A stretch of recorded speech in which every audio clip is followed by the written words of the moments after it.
Magandang araw po mga kababayan. Kung na-miss niyo po kahapon yung impeachment trial or medyo nahabaan kayo dahil ang dami pa pong dinidiscuss bago po yung pinakapunto, no? Bago yung interrogation doon sa witness, bago nyo narinig or bago natin narinig yung mga isinuwalat ng witness.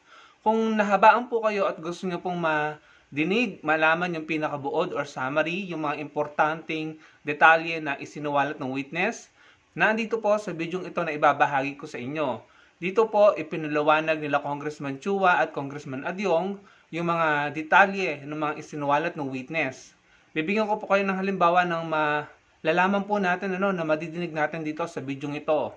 Pero bago ko po kayo bigyan ng halimbawa ng mga bagay na malalaman natin na talaga pong nakakakilabot patungkol po sa maling paggamit ni Sara Duterte at ng OBP niya at ng dating ahensya niya na DepEd ng paggamit nila, maling paggamit ng confidential fund nila.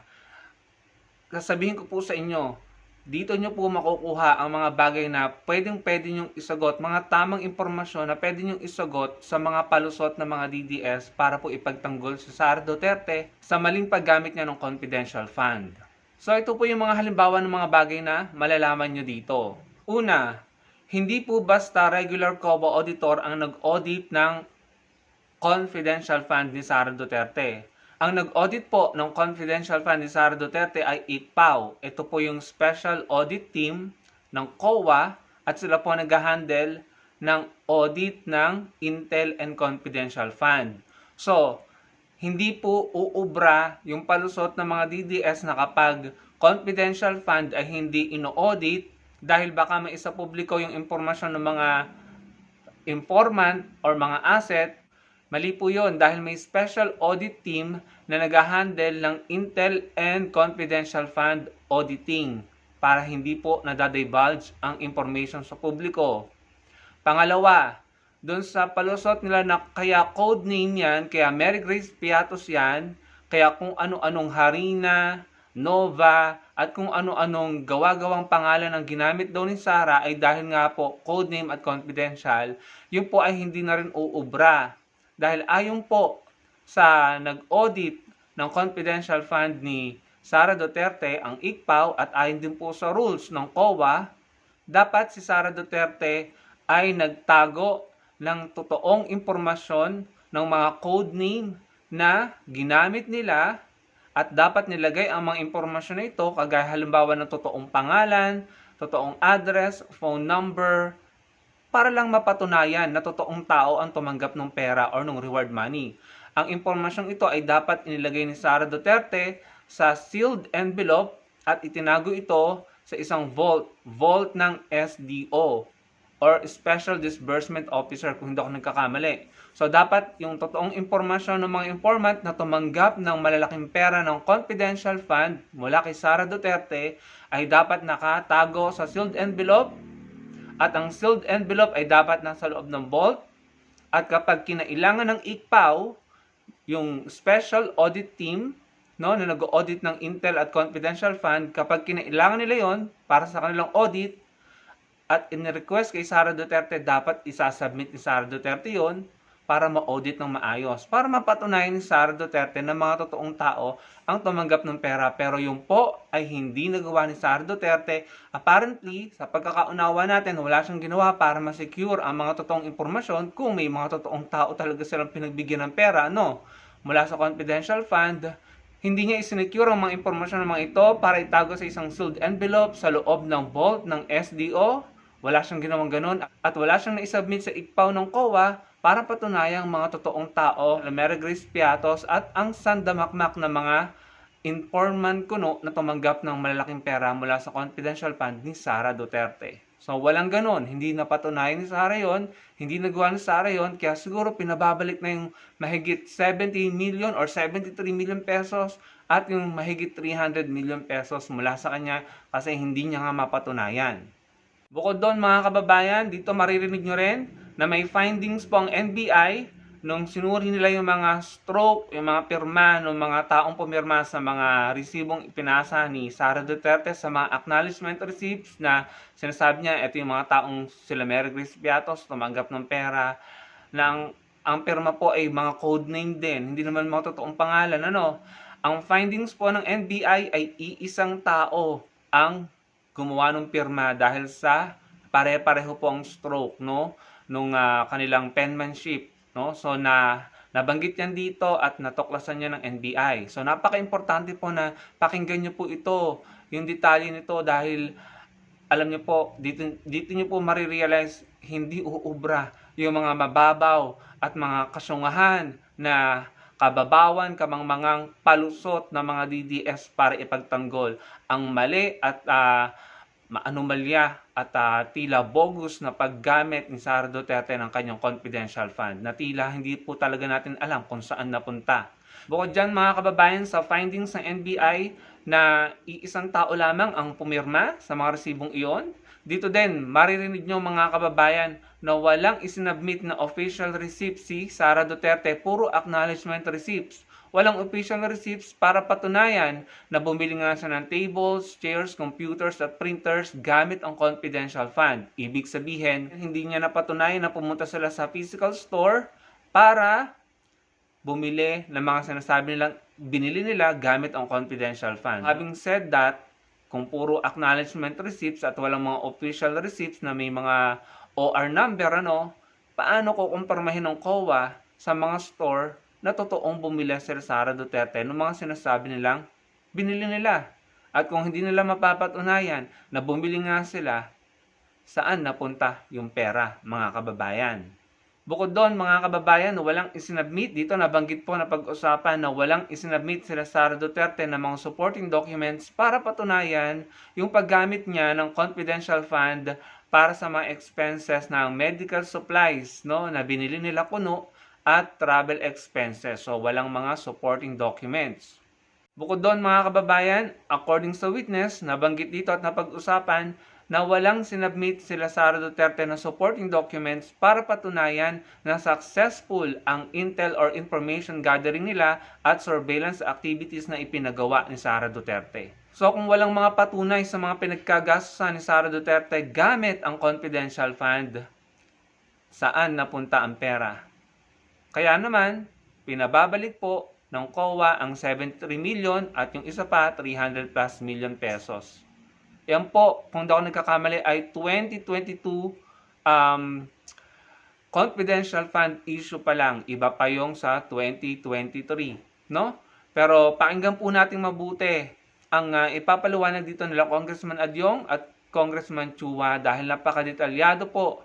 At dito po natin malalaman na puro kababawan, kasinungalingan, kabaluktutan at pagiging wala sa katwiran ang mga palusot ng mga DDS para ipagtanggol ang mali at tila maanumalyang paggamit ni Sara Duterte ng confidential fund na kung tutuusin, kung matalino po kayo, ay marirealize nyo na baka po ibinulsa o ninakaw po yung confidential fund. Dahil napaka-obvious naman po.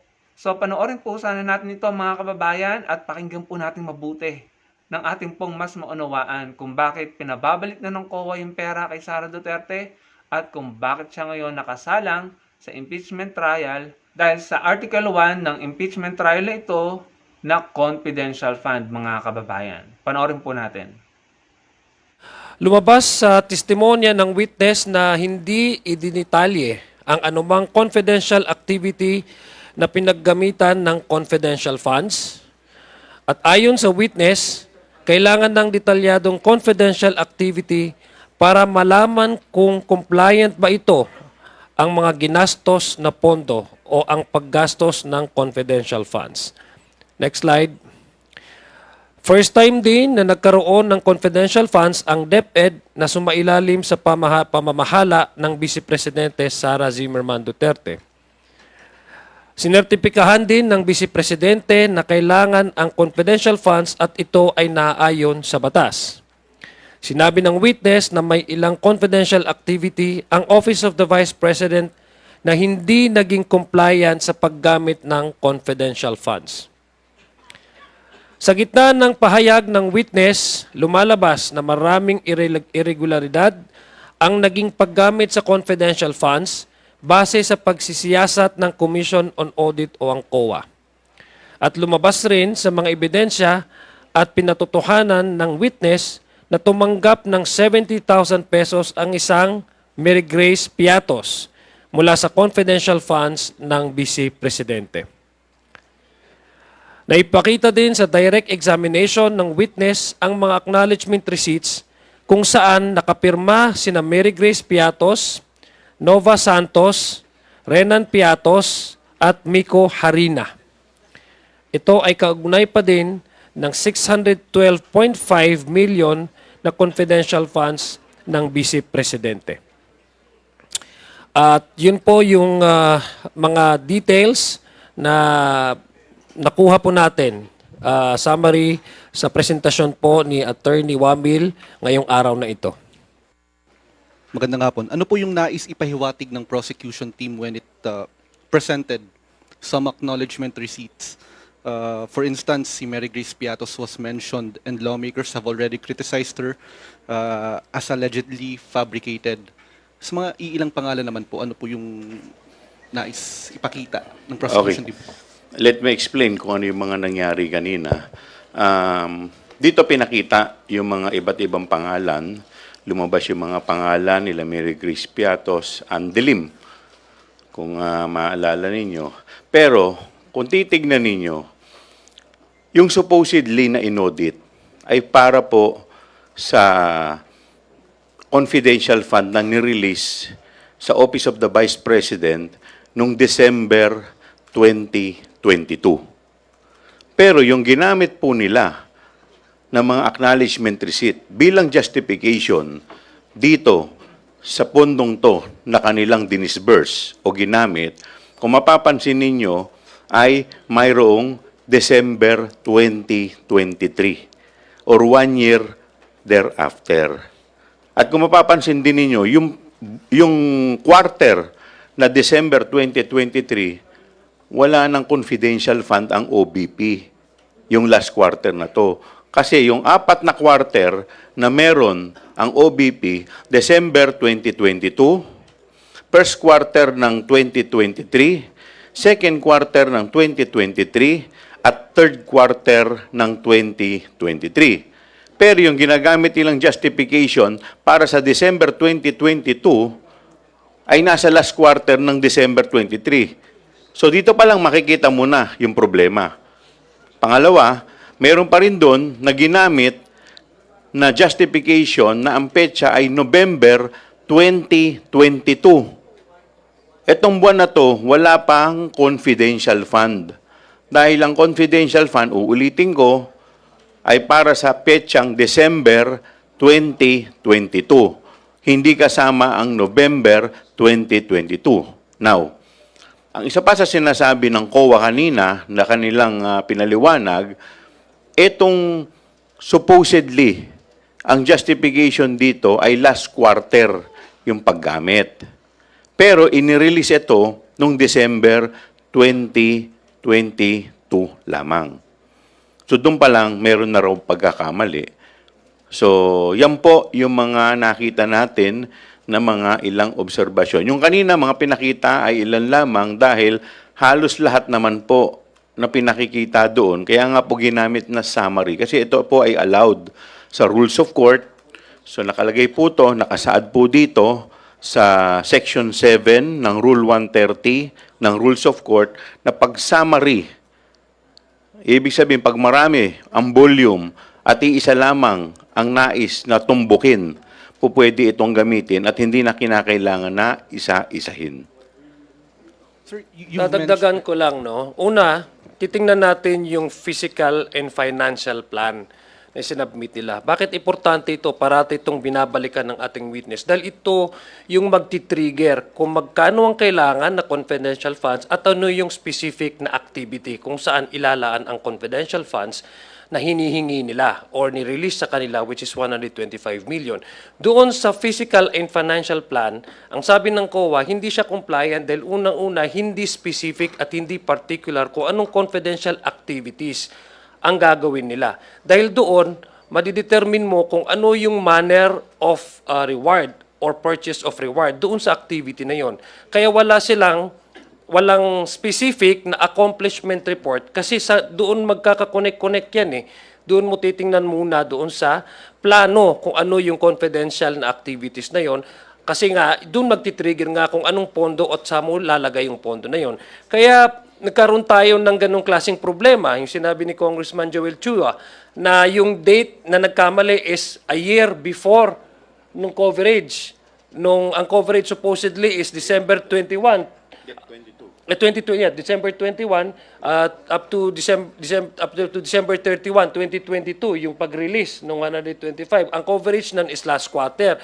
Pero yung sa mga iba sa mga confidential funds ay doon ang petsa ay hindi saklaw ng coverage na yon. Ibig sabihin tapos na yung supposedly na paggagamitan ng confidential funds. Pangalawa, yung mga purchase of information, naka-indicate doon medicine, naka-indicate doon mga purchase of supplies, mga tables and chairs, na walang sales invoice at walang additional documentary evidence, receipt na nagpapatunay na si Mr. Miko Harina na tumanggap ng 295 at sa kanyang purchase of information ay supply at wala doong naka-indicate na mga sales. Ibig sabihin, kung titingnan natin, yung pag-encash nito na unusual, na madali ang in-encash, madali ang talagang ginastos din ito.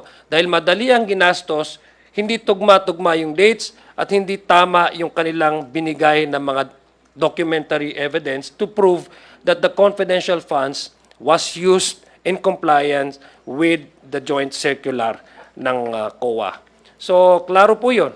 Yun po yung na-establish natin talaga na meron talagang effort and attempt to really misuse or misappropriate the 125 million confidential funds intended to be used for the last quarter of 2022. Okay. Sir, much has been said about on the discrepancies of the acknowledgement receipts presented earlier. Sir, I'd like to focus on the names. Are they fictitious too? Like Mary Grace Piatos? Well, hindi pa natin, wala pa tayo sa puntong yun. Dahil sa ngayon, ang pinakikita pa lang po natin, ito yung mga pangalan na nakatanggap, si Andilim, Mary Grace Piatos, si Patilim ba yun? Patiting. Patiting, di ba? So, whether ito ay si Mr. Pikit, so, si Nova, at kung sino-sino pa. So, ito, ang pinakikita pa lang muna dito, yung findings ng COA. Kung paano niya sinabi, kung bakit siya nag-rekomenda ng audit observation memo. Kasi normally, nagkakandok ka ng audit observation memo kung yung may problema sa iyong findings, sa pagsisiyasat mo sa mga dokumento na sinubmit, it's either kulang, wala ito sa menu kung saan dapat ito gamitin, or nakita mo, mayroong mga problema. So, lumalabas, kaya siya nagsubmit ng audit observation memo dahil sa mga sumusunod na dahilan. Ngayon, pagkatapos ng audit observation memo, pinako-comply yung mga dapat i-comply, yung mga justification na kailangan i-justify, yung mga resibo na hinihingi nila, halimbawa sa pagbibili ng mga office supplies, mga kung ano-ano pa.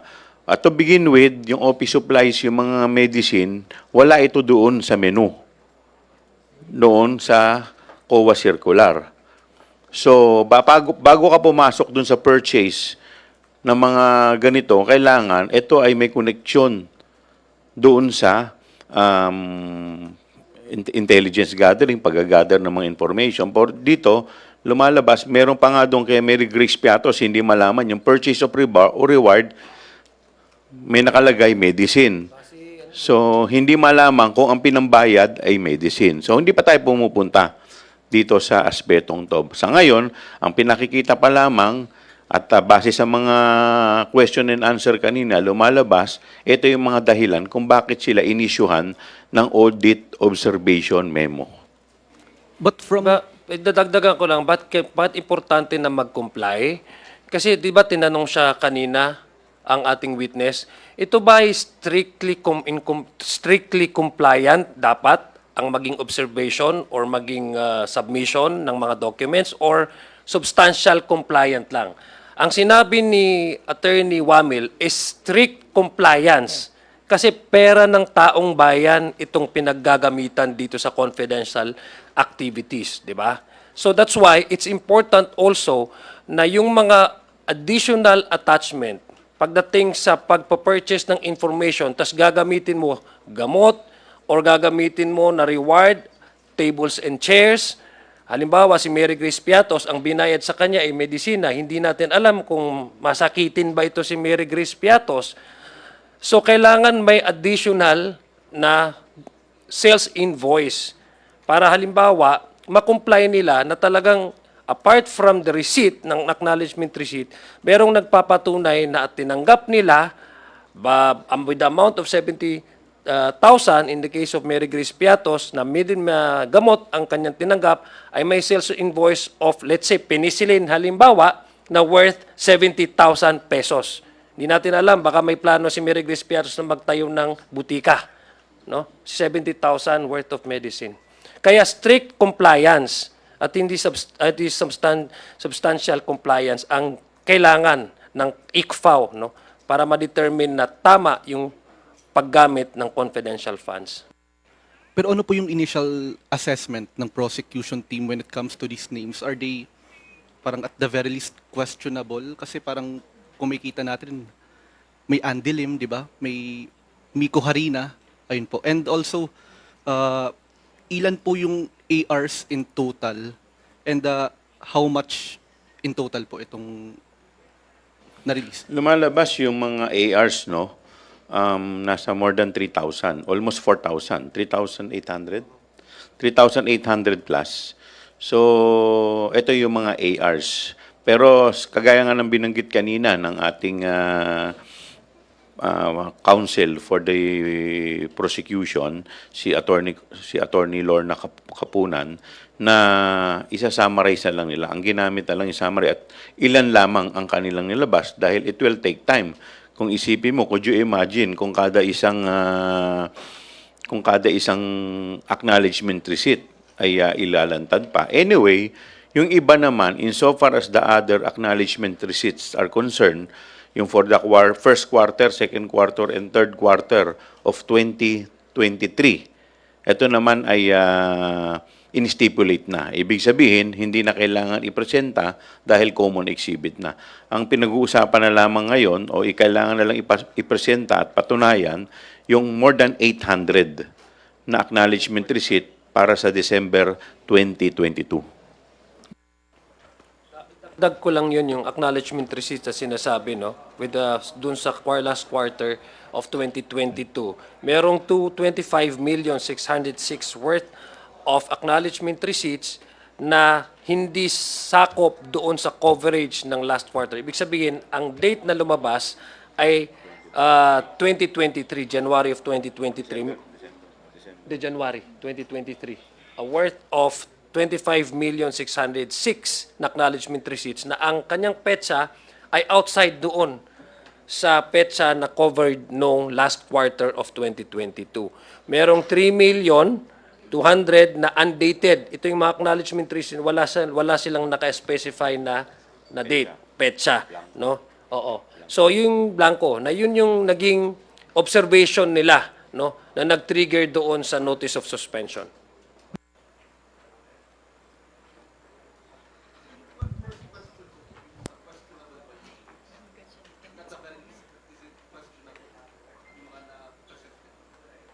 Well, questionable kasi nga naging ano sila eh. Kaya nga sila inisyuhan ng audit observation memo at ito naman ay hindi naman nila na-justify kaya ang sumunod na notice of suspension. So hindi pa sinasabi yung notice of disallowance na susunod. Magandang hapon po, Isa Umali from DZBB. I-follow up ko lang din po yung question ni Kenneth. Yung pong mga names kasi na lumabas ngayon, medyo bago rin po yung iba, di ba? Kumbaga hindi siya lumabas before. So kayo po ba, nagkaroon din po ba ng efforts to know kung ano yung records nila sa Philippine Statistics Authority? Meron ba silang records ng kapanganakan, kasal, or kamatayan po?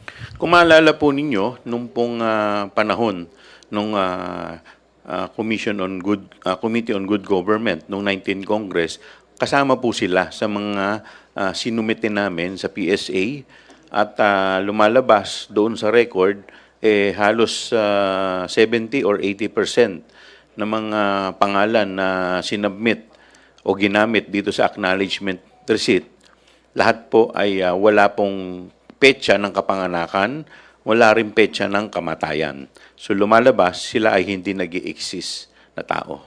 So, masasabi po talaga na fictitious tong mga to. Well, hindi pa natin masasabi. Well, pwede nating sabihin ginamit silang pseudonym. 'Di ba? Kasi ginagamit naman daw nila yan sa Intel.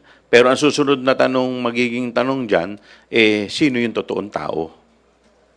Opo. And, Alam ko yung pseudonyms, no, kasi during the hearing ni Chairman Joel, sinabi naman talaga at na doon sa joint circular, kung di ako nagkakamali, even if gagamit kayo ng pseudonym to protect the identity of your informant or your asset, ang COA dapat alam nila yung tunay na pangalan nung taong gumagamit ng Miko Harina o yung taong gumagamit ng Andilim or yung taong gumagamit na Soap Liwanag, Mr. Liwanag. Halimbawa lang kung mayroong Mr. Liwanag. I mean, these are things that should not be hidden from ICFAO because sila mismo sa kanilang joint circular, it has to be strictly compliant with the joint circular kung lahat ng mga documents that would prove that the utilization of these funds are perfectly well and rightly so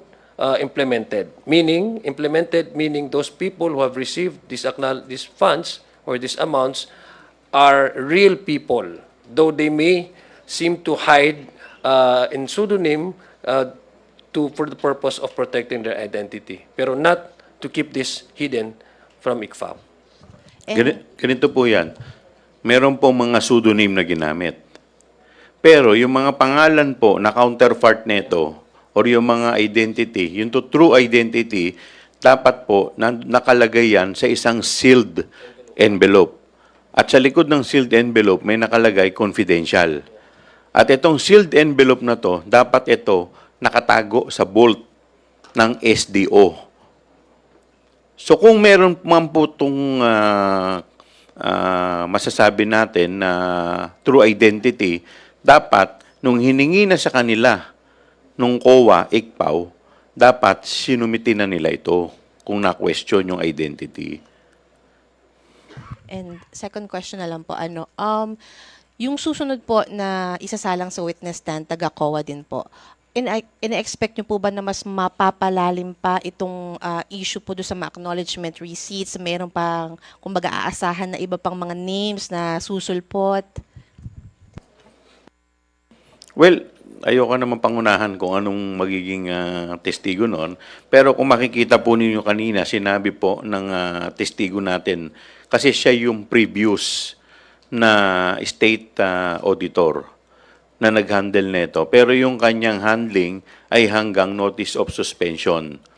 So wala na siya doon sa notice of disallowance at saka di po ba umapila sila sa notice of disallowance. So nagkaroon na ng final ruling ang COA. So wala na po siya noon. So siguro yun po yung mga susunod na magiging salaysay nung susunod na testigo.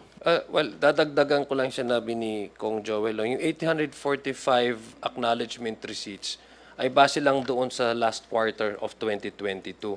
Ngayon, hindi pa natin napag-uusapan yung first quarter of 2023 up to the third quarter of 2023. There's a possibility na may papresenta ang prosecution ng mga pangalan ng mga ARs din. The 845 acknowledgement receipts are just the acknowledgement receipts submitted to ICFAO that covers the last quarter of 2022. So we have yet to discuss about the first quarter and the second quarter and the third quarter. OVP lang yan. Wala pa yung Department of Education. So medyo marami pa po tayong ine-expect na mga acknowledgement receipts na mukhang pareho yung magiging observation ng mga susunod na mga witnesses from COA. Last na lang po pala.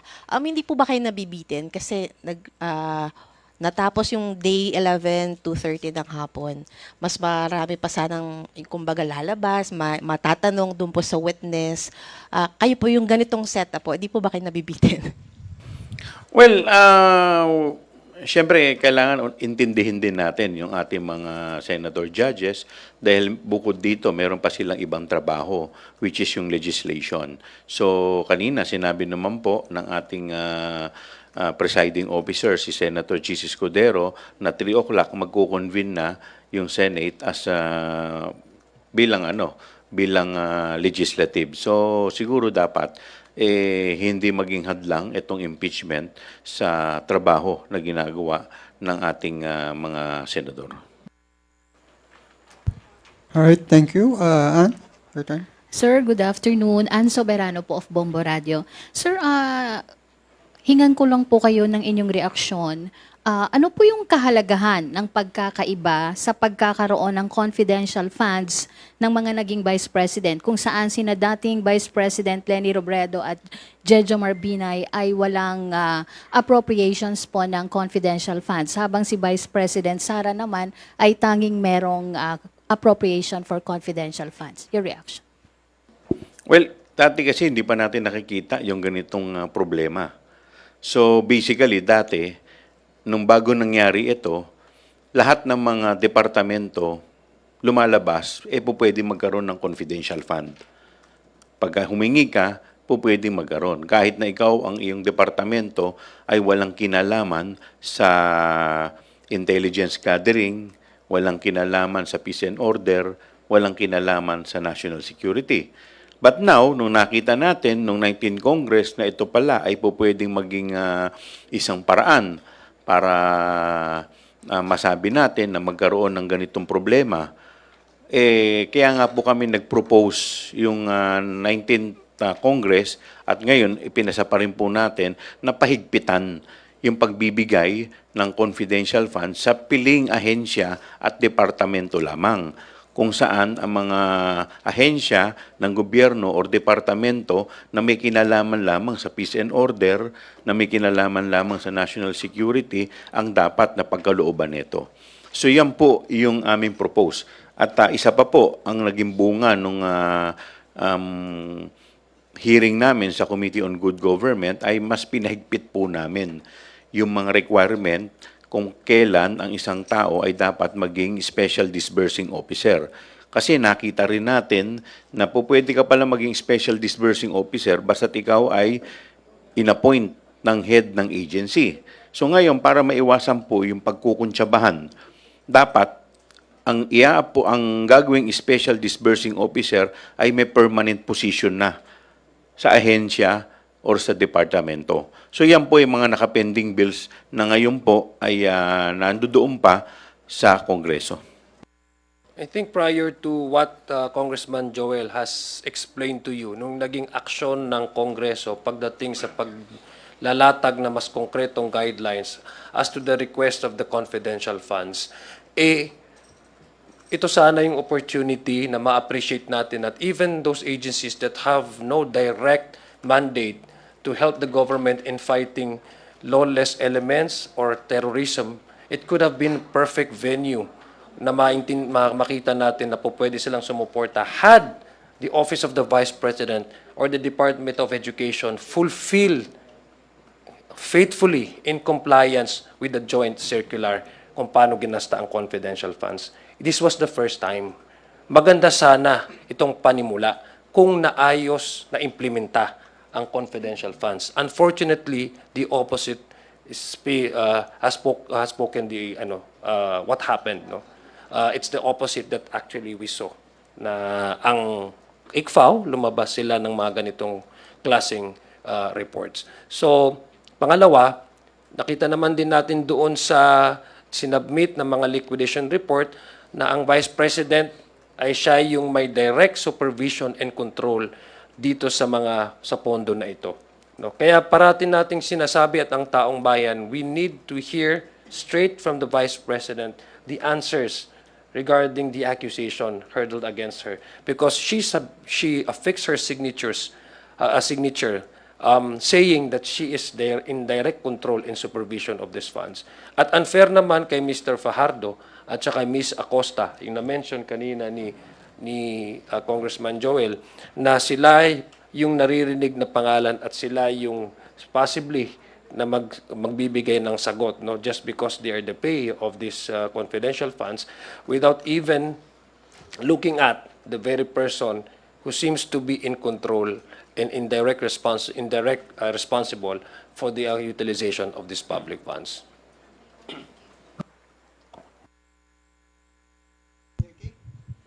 Good afternoon. Milky Rigunan, DCRH. Kong Zia and Kong Joel, sa takbo po ng impeachment trial, hihingi nyo ba yung mga maipipresenta yung mga taong ito na nasa likod ng mga pangalan ni na Mayor Chris Piatos at kung sino-sino pa? Tingnan na lang po muna natin kung ano yung magiging takbo netong trial. Kagaya po nung nangyari sa Article 4, may mga testigo po na hindi na po namin tinawag. Nung nakita po namin, pagkatapos po ipresenta yung tatlong testigo, nakita namin sufisyente na, matibay na ang aming ebidensya para na sa ganun ay hindi na mapahaba yung hearing.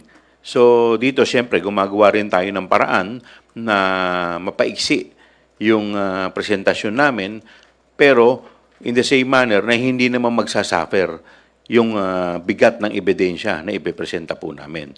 So dito po, kung makikita po namin, pagkaraan ng pagpipresenta ng ilang testigo, nakita namin ay sufisyente na. Nakuha na po namin yung result na gusto po namin, yung resulta na gusto namin, at nakita namin na matibay na ang aming ebidensya, maaring piliin na lamang po namin yung mga ipipresenta namin na testigo. Sino po kayo mapipili nyo, Kong, na testigo among all the list na nababanggit? Siguro, surprise na lang muna. Pahabol lang po, Kong Joel and Kong Zia.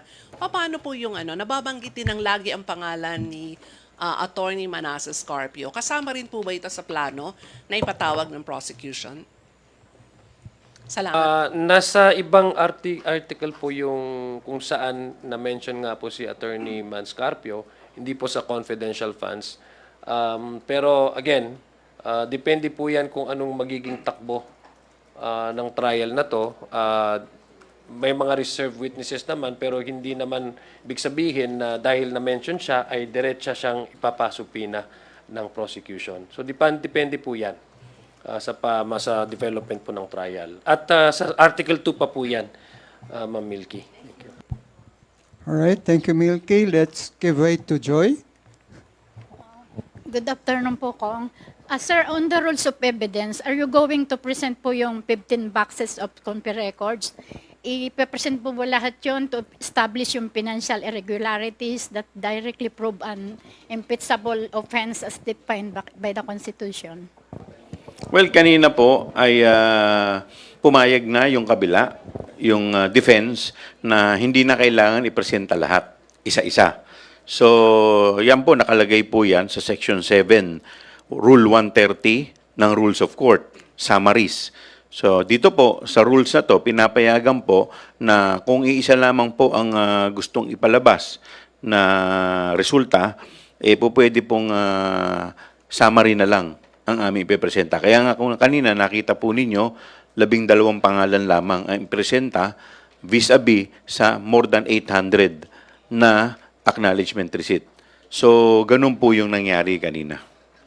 Insofar as dun sa iba naman po na acknowledgement receipt, ito naman po ay inadapt na rin, in-stipulate na. Ibig sabihin, hindi na sila tumanggi, napatunayan pa at tinatanggap na rin po nila bilang common evidence.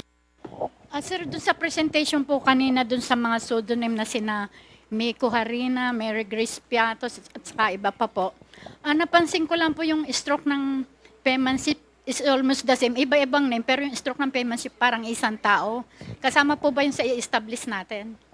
Well, siguro yun, sa ibang testigo yun. But insofar as yung kanina is concerned, COA pa lamang po ang presenta natin. So meron pa pong darating dyan, meron pa po naka-line up sa atin ng mga ibang mga expert witnesses. So antayin po natin kung sino yung mga expert witnesses na ipepresenta po natin para ma-establish yung iba naman pong facts dito po sa issue ng confidential fund. Matanong ko lang, sir. Idadagdag ko lang, no? Yung sinabi mong expert, actually, nagkaroon tayo ng hearing doon, sa confirmation hearing. Nagsabi na rin ng NBI, yung expert nitong mga signature specimen na mukhang iisa yung pumirma doon sa sampling na ginawa ng NBI na mga acknowledgement receipts. Na yun naman yung naging paksa ng kanilang testimonya during the confirmation hearings. Sir, what legal authority funded the release of OBP and DEP with confidential funds under the leadership of BP Sara when appropriation existed in GA in 2022?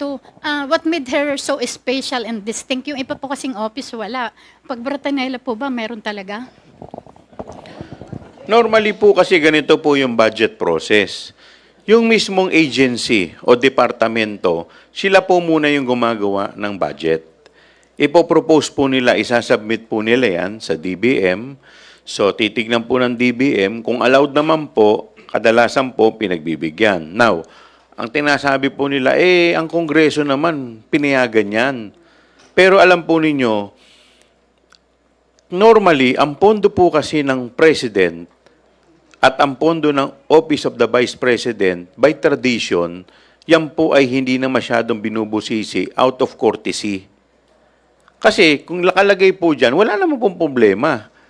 Ang nagka-problema po naman, hindi naman po yung paglalagay ng pondo. Ang problema po yung paggamit. Dahil yung ginamit po yung pondo na nilagay po dito sa Office of the Vice President, hindi po ito nagamit according sa circular kung saan nakasaad kung paano ito gagamitin. So doon naman po nagiging problema. Wala naman pong problema kung lagyan sila ng pondo. Ang problema po yung paggamit. Parang ganito lamang po yan. Yung iba po kasi, yung ibang mga programa ng gobyerno ay legit naman. Halimbawa, naging issue po, kung naalala po ninyo, yung fertilizer scam. Yung fertilizer pong program, magandang programa po yan ng gobyerno. Wala naman pong problema dyan eh. Naging problema po yan nung naging ghost yung fertilizer. Ibig sabihin, nilabas yung pera, pero wala naman po talagang fertilizer na nagamit. So, ganun din po dito. Yung confidential fund itself, hindi naman po problema yun eh. Kaya lang po, naging Casper. Ibig sabihin, siya po yung friendly ghost. Hindi po nagamit. Nawawala po yung beneficiary. Hindi po mapatunayan kung sino po yung beneficiary. So, may masasabi rin po natin, lumalabas, pwedeng ghost din po to, or po pwede naman na hindi nagamit kung saan dapat gamitin. So, ganun po yun. Dagdagan ko lang, no? Kanina, I was explaining to you na had it been perfectly managed and utilized, it could have been a booster for the office of the Vice President. It could have been, it could have made her as one of the partners of this administration to really pursue elements that destroys peace and order, you know, whatever policies that this administration would like to pursue, to counter, like for example, terrorism. Kasi yun naman ng confidential intelligence funds bubuwagin mo yung hindi magandang elemento. And pag nagre-reflect po yan sa kanilang proposal sa NEP, yung pondo, we assume it and we approach the budget as presented to us with the belief na ito'y will be done yung sinasabing principle of regularity. Kaya nga may ICFAO, kaya may COA, kasi after the fact. Yun po yung sinasabi ni Congressman Joel. Pag na-implement na itong pondo, doon natin malalaman kung tama ba yung paggamit nito at merong bang hindi tama sa pag-implementa nito. Klaro, nung binigay po sa kanya itong pera na to, pinagkatiwalan ng taong bayan, hindi po niya ginamit ng husto at maayos ayon sa joint circular. Kaya nga po, the more reason for us to hold her to account. Kasi mas kami nabudol taang bayan ng buong nabudol pinagkatiwala sa kanya itong confidential fund for the first time in Philippine history that the Vice President would intervene or would engage the office in fighting lawless elements in our streets. Pero kaso, mali yung paggasta. At the more reason for us to really make her answerable to all these allegations na on the basis of the COA. Ito pinag-usapan natin confidential funds. So meron pong presumption of regularity when we discuss about budget proposal of each agency. And again, secondly, it could have been a perfect opportunity for the office for the Vice President to really impress the public that she really is fighting lawless elements. But unfortunately, when she was entrusted with these funds, she did not make use of it in order to pursue the agenda of fighting corruption. But doon po napunta kina Miku Harina, doon napunta kay Meg Grace Piatos, doon napunta sa pagbibigay reward sa mga chairs and tables, doon napunta sa pagbibigay reward sa mga medisina na klaro na labag sa joint circular ng COA. All right, thank you. We have the next question, I say. Hey, Kongs, good afternoon. Since marami nga po tayo nakita mga discrepancies doon sa mga dokumento, especially yung dates, can we say as early as now that the Vice President really misused her confidential funds because of those discrepancies? Nagsisimula pa lang po tayo. Antayin niyo po yung mga magaganda pang parte ng aming presentation. Ako sasabihin ko may misuse on the part of the COA report. Thank you. Kung last question na lang po, since yung mga dokumento permado ni VP Sara, yung liquidation process, according dun sa witness, it not just about dun sa documents, pero inaprubahan din niya yung mismong proseso ng liquidation. So whatever the explanation of the defense, may pananagutan na si VP Sara since permado nga po niya yung mga dokumento. Well, lumalabas na siya yung nag-authorize, nag-approve sa kaninang mga dokumento. So, siguro yung pananagutan, antayin na lang natin ang ating mga senator judges kung ano ang kanilang magiging interpretation dito. All right. Any other question? All right. Ako, tatanungin mo ako. Sige. Tatanungin mo ako, okay. We talk about, pinag-usapan natin yung confidential funds. According sa COA report, may AOM, nag-trigger ng notice of suspension, to the point na nag-trigger to ng notices of disallowance. Meron ng order of restitution despite na nag-appeal na sila. So ito yung mismong the mere fact that she was requested or have been demanded to restitute the amount that is already pananagutan. Now, dito naman sa impeachment trial, what are we discussing here? The betrayal of public trust. Again, going back to the issue, na-entrust sa kanya itong confidential funds, nagawa ba niya? Hindi. Kasi according to the documents that we have seen today, mukhang meron talagang hindi pagsunod sa joint circular ng COA. Which, if we are to translate that in ordinary language, no, sa ating mga common na mga kababayan, na common na tao, meron talagang betrayal na hindi sa kanya, hindi siya napagkatiwalaan itong pondo na ito. All right. Next question. Hello po, Lance po from Newswatch Plus. Susugan ko lang po ng konti yung tanong ni Ate Milky kanina. I know it's a matter of strategy kung dun sa pagpe-present ng witnesses, pero yung tanong ko po, sa punto po ito ng paglilitis, naniniwala po ba yung prosecution na kailangan pang ipresenta si Mary Grace Piatos? Because I believe nasa pre-trial order po, isa ito sa inilista niyong testigo. At this point, sir, do you still see the necessity to present her? Gayong may mga nagsasabi naman na PSA records na wala po talaga siyang records, wala siyang civil registry records. Well, it is a matter of, tama ka, it's a matter of legal strategy. Pero kanina, lumalabas, malinaw Malinaw yung mga naipresenta kanina ng ating testigo. Malinaw yung mga naging tanong ng ating private prosecutor, si Attorney Lorna Kapunan. At maraming na-establish kanina. So, kung ito'y makakadagdag lamang, yung pagpepresenta kay Mary Grace Piatos, kung ito'y makakadagdag lamang ng araw at delay, personally, hindi ko po masasagot kung ano magiging desisyon ng buong team, but ako personally, hindi na kinakailangan. Personal opinion ko lang yun. Okay, sir. How about si Kong Zia po? Do you support that na hindi na siya kailangang ipresenta? Yeah, I speak for them. So whatever is the decision, I will relay to you. So, accurate to say naman po na at this point, hindi pa malinaw kung matutuloy yung presentasyon ni Mary Grace Piatos. Well, hindi ko masasagot po yan. Sa ngayon, wala pa tayo sa puntong yun. Pero sa ngayon, medyo lumilinaw na yung picture. Kasi nakita na naman natin last week nung tayo po ay nagpresenta ng 2 bank. So ang na-establish natin doon, pondo ng taong bayan.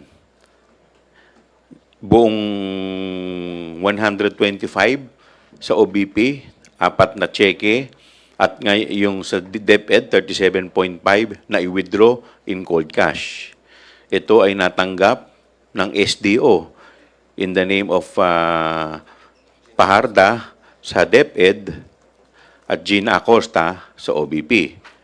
O, na-withdraw na yung pera, yung 125 at yung 37.5, ngayon naman, ang pinipresenta naman ngayon kung paano ginamit. So, yun lamang po sa ngayon. Pero ngayon, lumalabas sa presentasyon kanina, may mga discrepancies. And since we're talking about the timeline po, no, para mapabilis yung proseso, may tinitingnan po bang timeline yung prosecution? Kasi as I understand, yung confidential funds, yung may pinakamahabang trial days, can you give us just a timeline kung ngayong buwan po ba target nating matapos na ito? Kasi if i-compute po natin yung 31 trial days, that's not just 1 month. Posibleng 2 buwan, depende po sa takbo ng paglilitis. Yes, kaya nga po sinasabi namin na maaring magbawas kami ng mga testigo kung nakikita naman namin na sapat na yung aming mga naipresenta without sacrificing yung ebidensya, no? Yung bigat ng ebidensya. Kung parehas din naman na ma-achieve namin sa mga ibang testigo na ipepresent namin, so we might as well bawas na yung ibang testigo na sa tingin namin pwede nang makabawas sa araw ng hearing. Kasi nakita naman ninyo kanina, hindi pa tapos. Pero kumain na tayo ng 1 araw. Bukas, hindi rin tayo sigurado kasi meron pang cross-examination. So, baka mamaya, dito pa lang sa umabot na tayo ng 3 araw. Meron pang 1 COA, meron pa tayong archive. Siyempre, meron pa tayong ibang mga testigo. Nandiyan pa nakapila si Gina Acosta, yung SDO. Nakapila pa si Edward Fajarda, and so forth and so on. May PSA pa. So forth and so on. Kaya nga po, kung sino yung mga po pwede naming ikat, na ang purpose naman, pare-parehas din lang naman ng maipepresenta, magbabawas po tayo. Nang sa ganon ay makamove na tayo sa next article. Kasi meron pa tayong 2 article. Did I get it correctly po? Target ng prosecution na at least ngayong buwan, ngayong Agosto, matapos yung presentation ng confidential funds? Yes. Alright. Last na po on my end, sir, kasi may lumabas po na Okta Research survey saying that yung 4 in 10 Filipinos, ang pinaka naniniwala silang most serious impeachment charge ay yung bribery or Article 3. Natanong na po namin ito kanina kay Attorney Jay, but we want to hear your comments din po. Ano po yung take ng prosecution dito? Dun sa sinasabi ng mga mayorya ng mga Pilipino na naniniwalang most serious impeachment charge yung bribery o panunuhol at less serious charge or 10% lang po kasi yung nagsabi na serious yung unexplained wealth and grave threats. Well, sa ngayon, yun ang sinasabi nila. Pero naipresenta ito sa Committee on Justice nung naglabasan yung malalaking numero, marami sa mga kababayan natin ang nahilo nung nakita yung mga numero. So sa ngayon kasi mas madaling intindihin yung bribery. Pero pag lumabas na yung mga billion-billion na naipresenta doon sa Committee on Justice, sa unexplained wealth, so baaring magbago. But in any event, kami naman kasi tinitingnan namin ito sa mga sa mga mabilis naming maipepresenta. So kung sa tingin namin, siyempre sa ngayon, ang gusto natin maipresenta yung 4 na articles.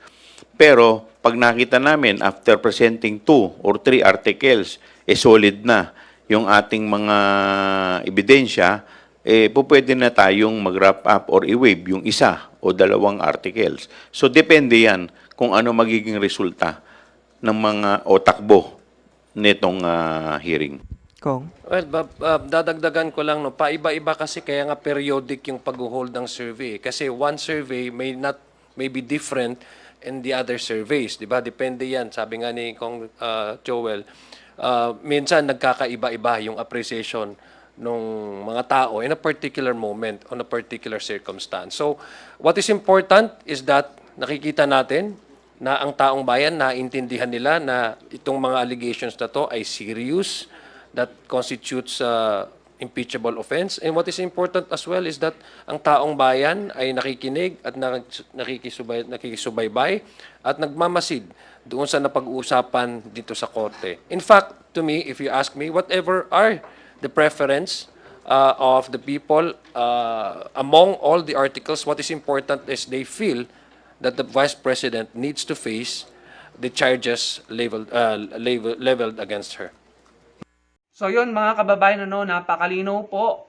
Alam na po natin yun ang isasagot natin sa mga DDS na puro palusot na puro kabuluktutan naman ang kanilang katuwiran.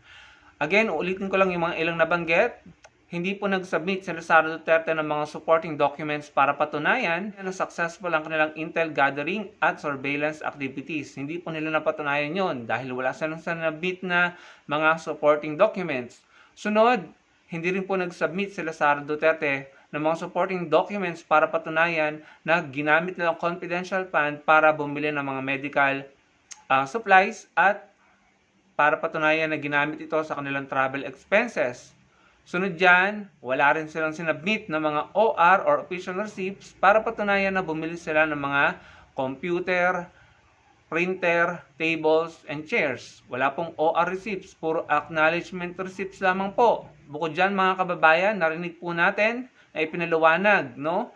Diyan po sa discussion ng summary ng pag-witness po ng tiga-ICPAO, ipinaliwanag po dyan na dapat si Sara Duterte ay nagtago ng mga totoong impormasyon nila Mary Grace Piatos, ng mga informant nila na puro codename naman.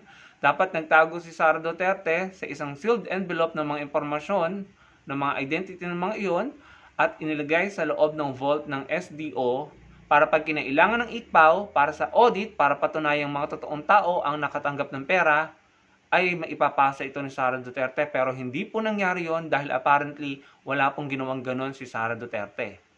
Bukod dyan mga kababayan, nalaman natin na natuklasan ng NBI na iisang tao lamang ang pumirma sa mga AR or acknowledgement receipts na ipinasa ni Sara Duterte sa ICPAO. Natuklasan po ng NBI na iisang tao lamang ang pumirma sa mga resibong iyon dahil nga po pare-pareho ang penmanship at stroke nung pagpirma. Napakalala po, no? Grabe. Parang talagang niloko po tayo. And bukod dyan, isang importanteng bagay din na nalaman po natin, nagpasa si Sara Duterte ng mga resibo na late ang date 2023 ang nakalagay, pero ginamit iyon para i-justify ang paggamit nila ng confidential fund noong 2022. Dinisbursed ng December 22 in 11 days, pero yung mga resibong ipinasa ay dated ng last quarter ng 2023. So, yung po isang malaking kalokohan. At may resibo din silang nakita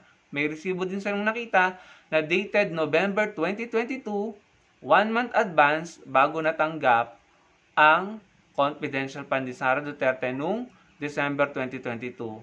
So, paano nangyari yun mga kababayan na may resibo na si Sara Duterte pero wala pa yung pera sa kamay niya na gagastusin niya? Advance po ang resibo mga kababayan. Hindi po ba isang napaka-obvious at evident na panloloko iyan sa taong bayan mga kababayan?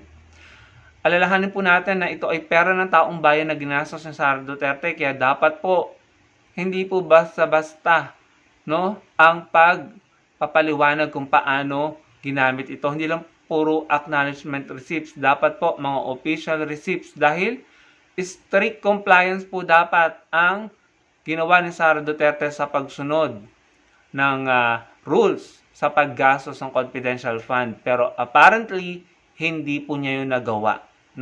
So mga kababayan, alam na po natin ang isasagot natin sa mga kababawang palusot ng mga DDS. Napaka-importante po nito. Hindi po ito basta-basta. No, dahil kung hindi po natin mapapanagot ang mga gumagawa ng katiwalian, patuloy po silang magiging tuwali. Kagaya niya ni Bong Revilla, nakalaya na naman. Talagang ang sama po ng loob ko sa pangyayaring iyan.